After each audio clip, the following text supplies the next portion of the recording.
তৈলনগৰী ডিগবৈ নাটি দূৰৈত থকা এমএল গেমটেড চাহ কোম্পানীৰ পাৱৈ চাহ বাগিচাৰ মাজত 4জন ড্ৰাগছ সৰবৰাহকাৰী আটক। এক গোপন সূত্ৰৰ পম খেদি ডিগবৈ আৰক্ষীয়ে 4জন ড্ৰাগছ সৰবৰাহকাৰীক পাৱৈ চাহ বাগিচাৰ মাজত খেদি আটক কৰিবলৈ সক্ষম হয়। বিগত বহুকেইটা দিন ধৰি পৰিত্যক্ত অৱস্থাত থকা পাৱৈ ৰেল ষ্টেচনত ড্ৰাগছ সৰবৰাহকাৰী কেইজনে বাহৰ পাতি ড্ৰাগছ সৰবৰাহ কৰি আছিল।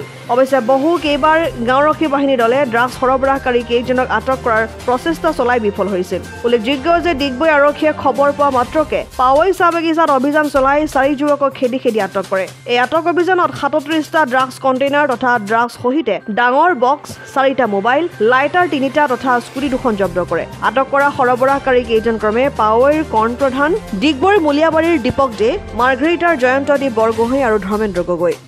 খবৰ পাইছো যে পাৱৈ এই এৰিয়াটোত কেইজনমান যুৱকে তেওঁলোকে ড্ৰাগছ বিক্ৰী কৰিব আহিছে। সেইমতে আমি খবৰ পাই আহি ইয়াতে 4জন যুৱকক যেতিয়া আমি দেখিলো যে তেওঁলোকে পলাবলৈ চেষ্টা কৰিছিল, কিন্তু তেওঁলোকে সেই সময়তে আমি তেওঁলোকক কৰায়ত্ব কৰো আৰু ডিএছপি ছাৰৰ প্ৰেজেন্সত আমি তেওঁলোকৰ পৰা মুঠ 5.16 গ্ৰাম ছাছপেক্টেড হিৰ'ইন জব্দ কৰাৰ লগতে ড্ৰাগছ ভৰাবলৈ অনা সৰু যিটো আমাৰ সাধা টেমা আৰু তেওঁলোকৰ লগত থকা মোবাইল, সৰু প্লাষ্টিক ফাইল আৰু কলা পলিথিন এই ধৰণৰ আমি বস্তুবোৰ জব্দ কৰিবলৈ সক্ষম হৈছো।